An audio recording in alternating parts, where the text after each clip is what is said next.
전능하사 천지를 만드신 하나님 아버지를 내가 믿사오며 그 외아들 우리 주 예수 그리스도를 믿사오니 이는 성령으로 잉태하사 동정녀 마리아에게 나시고 본디오 빌라도에게 고난을 받으사 십자가에 못 박혀 죽으시고 장사한 지 사흘 만에 죽은 자 가운데서 다시 살아나시며 하늘에 오르사 전능하신 하나님 우편에 앉아 계시다가 저리로서 산자와 죽은 자를 심판하러 오시리라.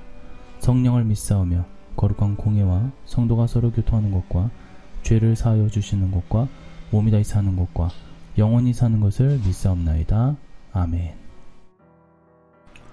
요한의 세례가 어디로부터 왔느냐? 하늘로부터냐? 사람으로부터냐? 그들이 서로 의논하여 이르되 만일 하늘로부터라 하면 어찌하여 그를 믿지 아니하였느냐 할 것이요. 아멘. 할렐루야.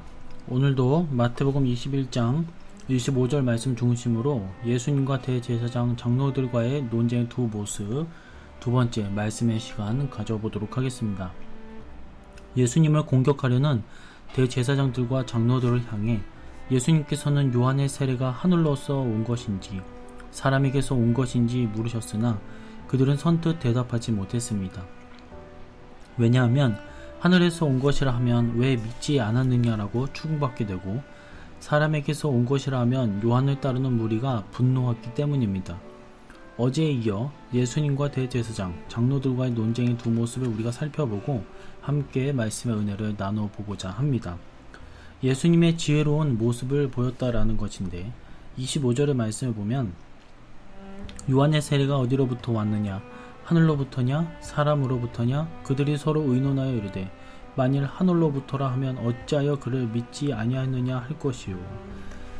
대제사장들과 장로들의 공격적 질문에 요한의 세례가 어디서부터 왔느냐? 하늘로부터 아니면 사람으로부터 왔느냐라고 대답하신 예수님의 지혜로운 모습은 성도들도 지혜로운 신앙의 삶을 살아야 함을 보여주고 있습니다.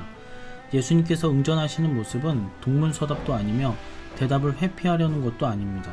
오히려 이것은 저희들에게 가장 명확한 대답을 주시기 위함이었습니다. 다시 말하면 그들로 하여금 묻는 바를 스스로 깨달아 알도록 하시고자 했던 것입니다. 이들은 세례 요한에 대한 예수님의 말씀에 오히려 공경에 빠지고 맙니다. 그래서 머리를 맞대고 서로 의논해 보았지만 더욱 혼란에 빠지고 말았습니다.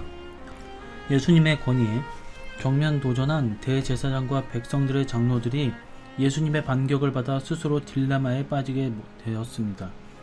이 모습은 서로 의논하여라는 말에 잘 나타나지고 있습니다. 서로 의논하여의 뜻은 디엘로기 조마이라는 단어를 쓰는데 미완료 시제인 것은 완료되지 못하는 계속된 의논을 의미한다라는 것입니다.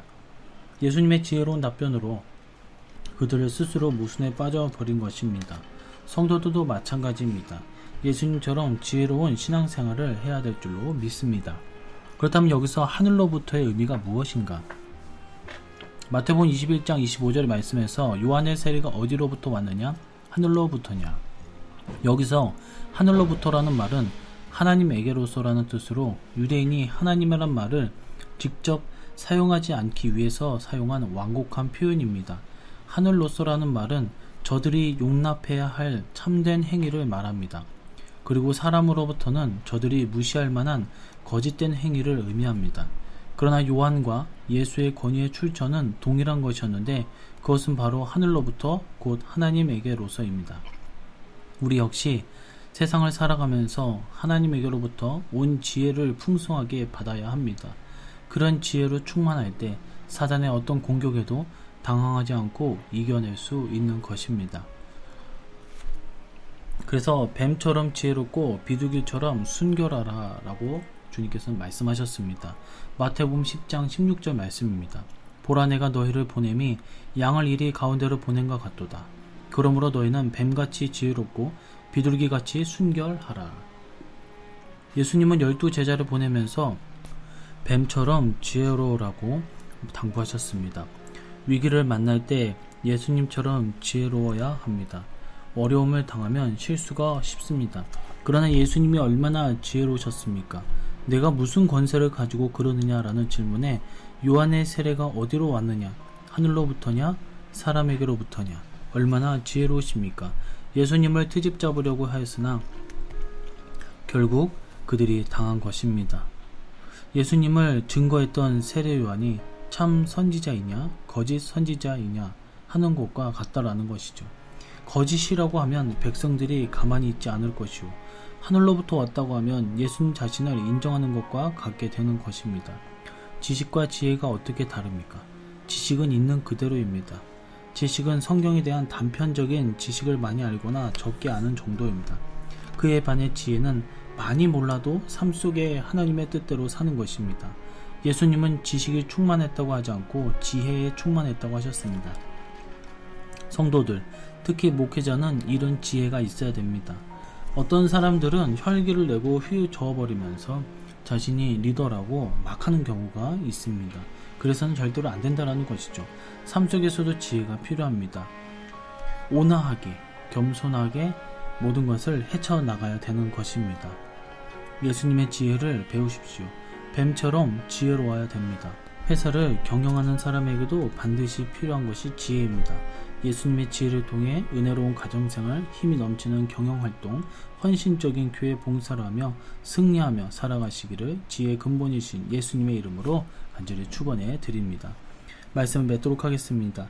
예수님의 지혜의 모습을 본받아서 세상과 죄악을 이기며 복음의 선한 영향력을 많은 사람들에게 미쳐갈 수 있는 우리 성도님들이 되시기를 주님의 이름으로 간절히 축원해 드립니다.